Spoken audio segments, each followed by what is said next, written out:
Based on some of the recent researches, there have been certain topics and certain terms which have been in news or in the major research journals in psychology recently. So let's talk about those terms.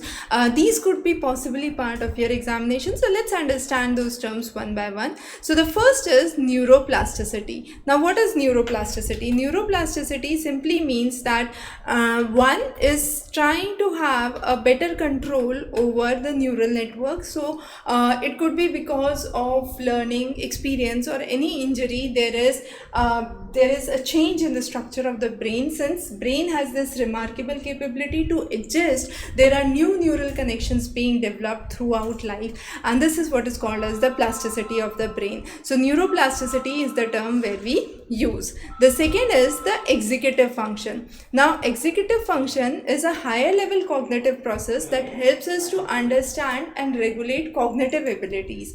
Now, this could be memory, cognitive flexibility, and so on. So again, important. The third one is a dual process theory. What is dual process theory? Dual process includes system 1 and system 2. So system 1 talks about more intuitive, emotional aspect. System 2 talks about a logical and a willing process to do something. And together these two processes, we have the dual process theory that exists, where there is an interconnection of these two theories. The next is embodied connection. We all are embodied within our environment, and when we take any cognitive process that is deeply rooted within our environments, and this is basically that our environment shapes our psychological actions. So this is what is embodied cognition. The next one is a social identity theory. Social identity, as we said, is where we derive our identity or self-esteem from the social group we belong. This could be because of the in-group favoritism, where people within the group say, okay, this one would be the leader, or it could be because of an out-group biasness, because there is a group which you are not part of, and therefore that is where you create your identity. The next important term that we would discuss is cultural relativism. Now, cultural relativism is an interesting term. Our culture, when I'm trying to understand someone else's culture, it would be relative to my culture that I have been brought up in.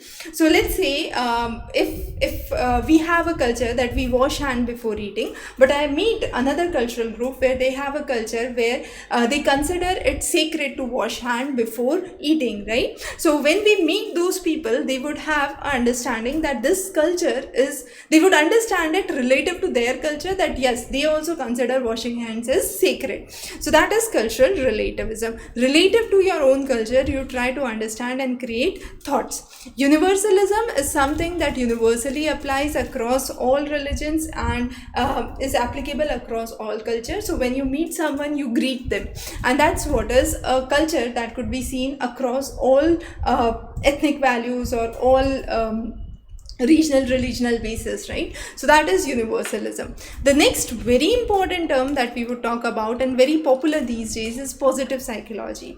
So ACT is a theory where we say acceptance commitment therapy or theory, and here we say that we rule out any kind of negative thought, we bring in positive thoughts in our mind, and that is what is positive psychology. The next is the term intersectionality.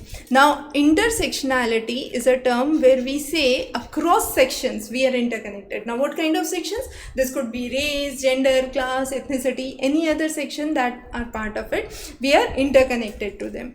The next important term, very popular with mental issues, we say, is systemic therapy. What is systemic therapy? Systemic therapy means it's a therapeutic approach to handle any kind of psychological problem, where it's not just an individual but the family and relationships at a greater go, which are taken again together as a single phenomena, right? So those were some of the terms that we have discussed. For more information and complete preparation material, you can refer the link here and the study material. Wish you all the best. Thanks for joining in, and you can definitely connect on the number below for more queries. Have a great day.